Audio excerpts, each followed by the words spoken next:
Hello everyone, আসসালামু আলাইকুম। কেমন আছেন সবাই? আশা করি ভালো আছেন। আমি আল্লাহর রহমতে অনেকটাই ভালো আছি।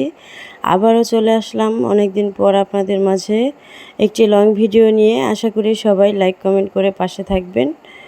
তো আজকে আপনাদের সাথে আমি কিছু কথা শেয়ার করব। আমি এক বছর আগে একটা নতুন ইউটিউব চ্যানেল খুলেছিলাম।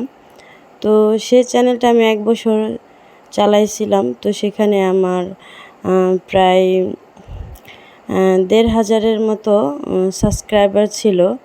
তো হঠাৎ করে ওই চ্যানেলটা যেই মোবাইলে ইউজ করতাম, সেই মোবাইলটা হঠাৎ করে আমার নষ্ট হয়ে যায়। এরপরে ওই চ্যানেলটা আমি আর লগ ইন করতে পারি নাই। জিমেল অ্যাড্রেস মনে ছিল, কিন্তু যে নাম্বারটা দিয়েছিলাম জিমেল অ্যাড্রেসে, সেই নাম্বারটা আমার মনে ছিল না। এজন্য আমি আর ওই চ্যানেলটাকে ওপেন করতে পারি নাই। তো আমার ওইখানে অনেক সাবস্ক্রাইবার ছিল, অনেক ভালো ভালো অনেক সাপোর্ট করতো আমাকে। তো ওইখানে আমার অনেক লং ভিডিও ছিল, মানে চ্যানেলটা মনিটাইজেশন হয় নাই। সাবস্ক্রাইবার পূর্ণ করে ফেলেছিলাম অল্প কিছু দিনের ভিতরেই, কিন্তু মনিটাইজেশন করার জন্য তো ৪,০০০ ঘন্টা ওয়াচ টাইমের প্রয়োজন হয়। তো আমার ৪,০০০ ঘন্টা ওয়াচ টাইম পূরণ করতে পারি নাই। এজন্য তবুও অনেক প্রায় বেশি অর্ধেকই পূরণ করে ফেলেছিলাম। আমি প্রচুর পরিমাণ লাইভ করেছিলাম সেই চ্যানেলটাতে। তো প্রতিদিনই ১ দিন ২ দিন পর পরই লাইভ করতাম। তো আমার অনেক দর্শক ছিল, আমার লাইভে জয়েন হতো। আমার অনেক আপুরা ছিল, ভাইয়েরা ছিল, আমাকে খুবই সাপোর্ট করতো।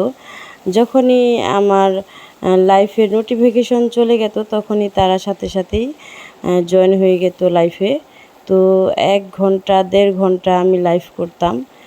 সবাই লাইভে ভালো ভালো কমেন্ট করতো। এভাবে আমি আর কি ওয়াচ টাইমটা ভালোই কাউন্ট করে ফেলেছিলাম। তো দুঃখের বিষয়, আমার হঠাৎ করে মোবাইলটা নষ্ট হয়ে যায়, হাত থেকে পড়ে ভেঙে যায়। এরপরে মোবাইলটা মানে এমনভাবে নষ্ট হয়েছে, মোবাইলটা আর ঠিক করতে পারি নাই। তো এই জন্য আর কি আমার চ্যানেলটা নষ্ট হয়ে যায়। আমি প্রায় ১-১.৫ বছরের মতো কাজ করেছিলাম ওই চ্যানেলটাতে। তো ওই চ্যানেলটার জন্য আমার খুবই খারাপ লাগে। আমার যে ভাই আপুরা ছিল আমাকে সাপোর্ট করতো, তাদের জন্য আমার খুবই খারাপ লাগে যে তাদের সাথে আমি লাইভে জয়েন হয়ে আড্ডা দিতাম। প্রতিদিন ১ দিন ২ দিন পর পরেই ১ ঘন্টা করে আড্ডা দিতাম। তো এজন্য আর কি আমার খুবই তাদের কথা অনেক মনে পড়ে, খারাপ লাগে যে আমার কেন ওই চ্যানেলটা নষ্ট হয়ে গেল। এজন্য আমি নতুন আরেকটা চ্যানেল খুলেছি সেম নামেই। আমার এই চ্যানেলটা যেমন সুমি আক্তারের নামে, ওই চ্যানেলটাও সুমি আক্তারের নামেই ছিল। তো ছবিও আমি একই রকম রেখেছি, প্রোফাইলের ছবিটাও, যাতে আমার ওই দর্শকরা যদি আমার এই চ্যানেলটা দেখে তাহলে হয়তো আমাকে চিনতে পারবে, এজন্য। আর আমি যেহেতু ক্যামেরার সামনে আসি না, আমার ওই চ্যানেলটার ভিতরেও আমি কখনো ক্যামেরার সামনে আসি নাই। পিছনের ব্যাক ক্যামেরা দিয়ে আর কি লাইভ করতাম। আমি কখনো লাইভ করার সময় ক্যামেরার সামনে আসি নাই। আর ভিডিওতে কখনোই ক্যামেরার সামনে আসা হয় না আমার। আমি পিছনের ক্যামেরা দিয়ে রান্নাবান্না দেখাইতাম এবং অন্য কিছু দেখাইতাম।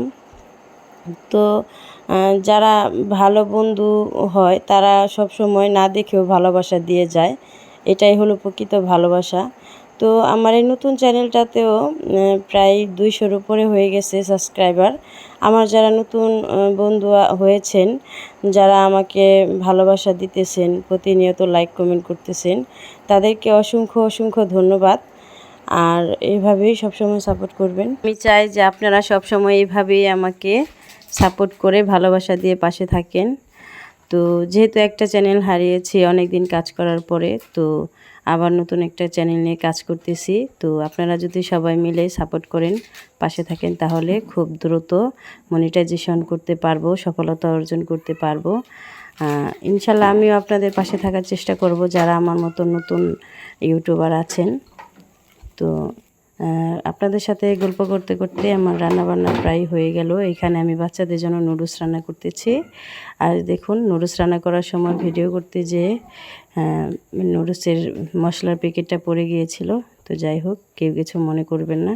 এদিকে আমি সস দিয়ে দিলাম। আর এই নুডলসের ভিতরে সস দিয়ে রান্না করলে নুডলসটা খেতে অসাধারণ হয়।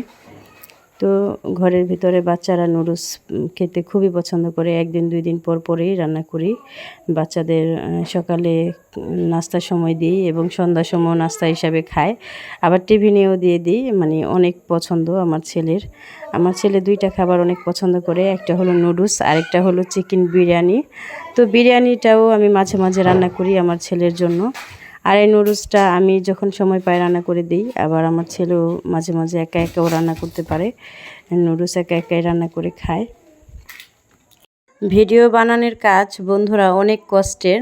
আমরা যারা ভিডিও করি একমাত্র তারাই জানি ভিডিও করাটা কতটা কষ্টের। আর যদি সাথে কেউ না থাকে, যেমন আমি একা একা ভিডিও করি, আমি কারো হেল্প নেই না, আমি নিজে নিজে যতটুকু পারি ততটুকুই ভিডিও করি। তো সেগুলো আবার এডিটিং করে শেয়ার দেওয়া খুবই কষ্টের। তার ভিতরে বাচ্চা কাচ্চা তো আছেই, ঝামেলা, লেখাপড়া, প্রচুর ঝামেলা সংসারের। তো সব কিছু মিলিয়ে অনেক কষ্ট হয়ে যায় ভিডিও করা। এরপরে যদি লাইক কমেন্ট না আসে, কেউ যদি সাপোর্ট না করে, তাহলে কিন্তু আরও কষ্ট হয়। তো যাই হোক, দুপুরে আজকে চিংড়ি মাছ দিয়ে পুঁইশাক দিয়ে রান্না করেছি, সাথে নলা মাছও রান্না করেছি। আর এদিকে রাতে দেখুন, এই ভিডিওটা ছিল রাতের। তো সন্ধ্যার পরে আমার একটু মিষ্টি জাতীয় জিনিস খেতে ইচ্ছে করে।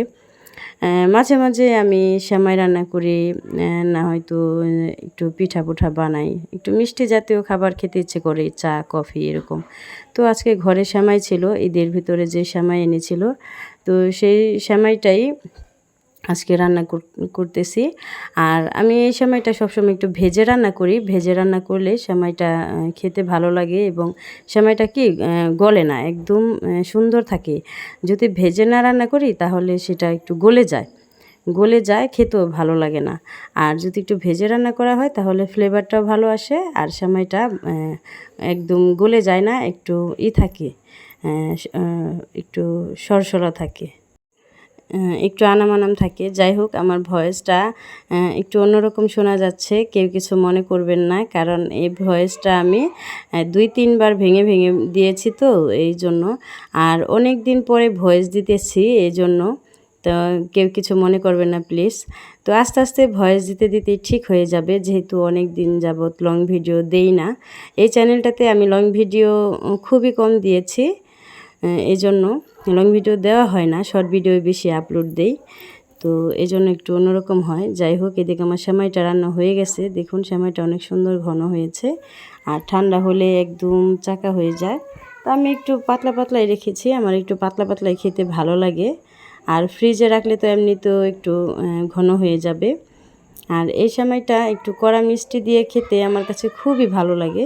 দেখুন ভেজে রান্না করেছি, এজন্য কি সুন্দর সেমাইটা গলে নাই, অনেক সুন্দর রয়েছে। তো